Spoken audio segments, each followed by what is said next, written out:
नमस्कार बच्चों, व्याकरण जगत में आप सभी का स्वागत है। देखिए, कल हमने पाठ 9 से 12 तक के पर्यायवाची शब्द किए थे और मुझे पूर्ण विश्वास है कि बच्चों आपने अपनी अभ्यास पुस्तिका में लिखा भी होगा और उनको लर्न भी किया होगा। और एक बात का ध्यान रखिए, जो भी कार्य जो भी काम आप लर्न करते हैं, अब फिर कॉपी में लिखते हैं तो उसको लर्न करके एक बार अभ्यास रिवीजन कॉपी में ज़रूर लिखिए, रिवीजन अभ्यास पुस्तिका में ज़रूर लिखिए, ताकि आपकी मात्राओं, बिंदुओं, अनुस्वार आदि से संबंधित जो गलतियां हैं उनका विकास हो जाए, उनको आप गलती न करें, मात्राएं, बिंदु, अनुनासिक वगैरह लगाना सीख जाएं। ठीक है बच्चों, तो आइए आज हम करेंगे चित्र वर्णन। आज बारी है चित्र वर्णन की। तो बच्चों, चित्र वर्णन लिखवाने से पहले मैं आपको बताऊंगी कि चित्र वर्णन क्या होता है। किसी चित्र को ध्यान से देखकर उसके विषय में मन में जो भी भाव आते हैं, मन में जो भी विचार आते हैं, उन विचारों को लिखना चित्र वर्णन कहलाता है। यानी कि आप कोई भी चित्र देखिए, उस चित्र को देख करके आपके मन में जो भी विचार आए, जो भी भाव आए, उन्हीं विचारों को, उन्हीं बातों को लिखना चित्र वर्णन कहा जाता है। ठीक है, तो देखिए, जैसे आप ड्राइंग बनाते हैं ना, ड्राइंग में कोई भी पिक्चर बनाते हैं, उसमें रंग भी भरते हैं, कलर भरते हैं, तो ज़रूरी नहीं है ड्राइंग ही कला है, चित्र वर्णन भी एक कला है। आप चित्र को देखोगे और उसको देख करके मन में विचार आएंगे और उन विचारों को अपनी कल्पना शक्ति में लिखोगे, तो ये भी तो एक कला है, कला ही है ना। तो इसके माध्यम से, देखिए, चित्र के माध्यम से विद्यार्थी अपनी कल्पनाओं को शब्दों में व्यक्त करना सीख जाता है। ठीक है, तो बच्चों, अभी मैंने बताया ना कि किसी चित्र को देखकर उससे संबंधित मन में उठने वाले भावों या विचारों को अपनी कल्पना शक्ति के माध्यम से अभिव्यक्त करना ही चित्र वर्णन कहा जाता है। यह चित्र वर्णन की परिभाषा है। तो अब मैं बताऊंगी कि चित्र का वर्णन कैसे करते हैं, चित्र वर्णन करने का तरीका क्या है। सबसे पहले कोई भी चित्र हो, उस चित्र को ध्यान से देखिए। अब ये चित्र दिखाई दे रहा है ना, इस चित्र को ध्यान से देखिए। सबसे पहले चित्र को ध्यान से देखें और उस चित्र में आपको जो भी बातें नज़र आई उनको अलग से लिख लें। ठीक है, ताकि आपको याद रहे कि क्या बात दिखाई दी मुझे इस चित्र में। ठीक है, उसके बाद क्या करेंगे, चित्र को फिर ध्यान से देखिए।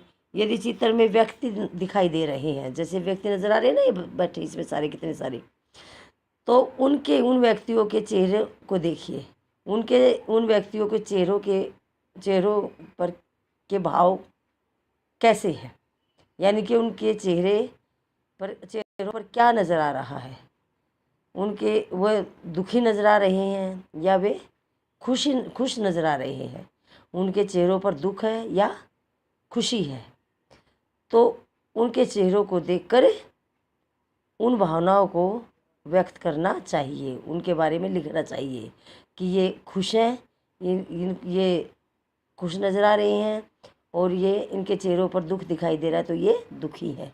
इस प्रकार के भाव लिखने चाहिए। ठीक है, जब भी हम कोई चित्र वर्णन करेंगे तो अपने भाषा को सुंदर बनाने के लिए मुहावरे व लोकोक्तियों का प्रयोग भी करना चाहिए। भाषा को सुंदर बनाने के लिए मुहावरे व लोकोक्तियों का प्रयोग भी अवश्य करना चाहिए। ठीक है बच्चों, और जब भी कोई किसी चित्र का वर्णन करोगे तो सभी वाक्य उसी चित्र से संबंधित हों, चित्र से अलग कोई भी वाक्य न हो, और जो भी लिखोगे उस चित्र के बारे में ही लिखोगे, अनावश्यक बातों का प्रयोग नहीं करोगे, अर्थात चित्र से बाहर की बातों को नहीं लिखोगे। ठीक है, और चित्र वर्णन ज़्यादा बड़ा भी नहीं होना चाहिए, चित्र का वर्णन ज़्यादा बड़ा भी नहीं करना चाहिए। चित्र का वर्णन 8 से 10 वाक्यों में ही पूरा हो जाना चाहिए। यानी कि जो जो आपको चित्र में दिखाई दे रहा है, जो जो बातें, तो वे बातें 8 से 10 वाक्यों में ही पूरी कर देनी चाहिए और सभी बातों का वर्णन अवश्य होना चाहिए। ठीक है, चित्र में दी गई सभी चीज़ों का वर्णन होना चाहिए। यदि चित्र के साथ शब्द हैं तो उन सभी शब्दों का प्रयोग वाक्यों में हो जाना चाहिए।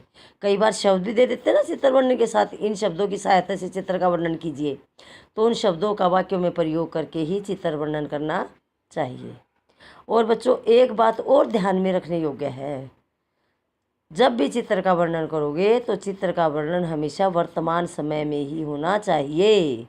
वर्तमान समय में ही वाक्य रचना हो। जैसे इस चित्र में ये हो रहा है, दिखाई दे रहा है, बच्चे खेल रहे हैं, ये कर रहे हैं, था या होगी में कोई भी वाक्य नहीं होना चाहिए। वर्तमान समय में ही उसका प्रयोग होना चाहिए। ठीक है, सबसे पहले यह बताइए कि चित्र कौन सी जगह का है, कहाँ का है। ठीक है, सबसे पहले क्या बताना चाहिए कि यह चित्र कौन सी जगह का है, कहाँ का है। ठीक है, और इस चित्र में क्या क्या दिखाई दे रहा है। ठीक है, और विषय और वाक्यों में क्रमबद्धता होनी चाहिए, अर्थात एक वाक्य दूसरे वाक्य से जुड़ा होना चाहिए। ठीक है, वस्तुओं या दृश्यों को परखने की क्षमता का विकास होना चाहिए, अर्थात चित्र में कोई भी वस्तु हो, कोई भी दृश्य हो, तो उसको परख कर ही उसके बारे में वाक्य लिखें। ठीक है बच्चों, देखिए चित्र वर्णन से कई लाभ हैं। क्या, कल्पना शक्ति का विकास होता है। ठीक है, और भाषा लेखन का विकास होता है। विचारों को एक सूत्र में पिरोकर लिखने की प्रतिभा का विकास होता है। ठीक, समझ आया बच्चों, चित्र वर्णन करते समय किन किन बातों को ध्यान में रखना चाहिए। आइए अब करेंगे इस चित्र का वर्णन। देखिए आपको चित्र दिखाई दे रहा है ना, तो देखिए बच्चों, इस चित्र में ध्यान से देखिए, ध्यान से इस चित्र में क्या क्या दिखाई दे रहा है। देखिए यह चित्र सबसे पहले लिखेंगे, यह चित्र घर का है या यह चित्र एक परिवार का है, परिवार का। ठीक है, इस चित्र में 2 लड़कियां हैं, मम्मी पापा हैं, माता पिता हैं और दादा दादी हैं। ठीक है, वे सब कहाँ बैठे हैं, वे सभी कुर्सियों पर बैठे हैं और उनके सामने मेज है और वे सभी खाना खा रहे हैं। वे सभी क्या कर रहे हैं, खाना खा रहे हैं। वे रात का भोजन परोसने में माँ उनकी मदद कर रही है। ठीक है, खाने की मेज़ पर उसके दादाजी हैं, दादी जी हैं, पिताजी और भाई बैठे हैं। माँ सबको प्यार से भोजन करा रही है, करा रही ना माँ भोजन, प्लेट में चपातियाँ ले रखी माँ ने और सबको चपातियाँ दे रही है।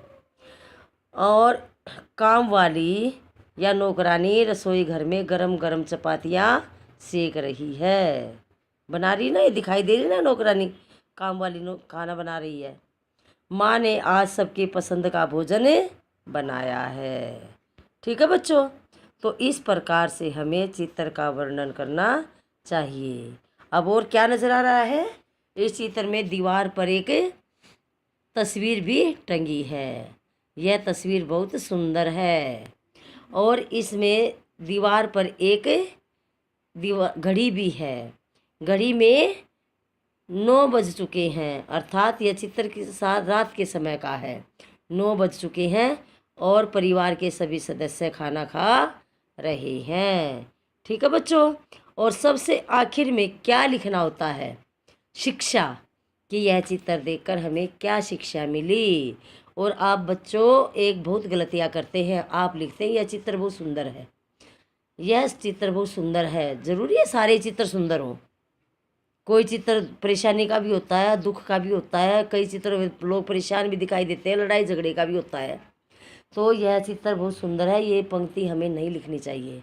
हमने लिखना चाहिए उस चित्र को देखकर हमें क्या शिक्षा मिली। अब आपको मैंने चित्र दिखाया, तो यह चित्र देखकर आपको क्या शिक्षा मिली, हमें क्या शिक्षा मिली कि हमें सबको मिलजुल कर प्यार प्रेम से रहना चाहिए। ये सभी बैठे हैं ना, और हमें अपने बड़ों की सेवा करनी चाहिए। अब माता जी खाना परोस रही ना, सबको खिला रही है, दादा दादी बैठे हैं तो दादा दादी की और सबकी माँ सेवा कर रही है ना, तो हमें बड़ों की सेवा करनी चाहिए।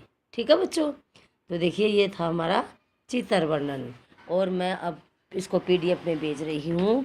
आपने इसका चित्र भी बनाना है और उस चित्र के बारे में लिखना भी है।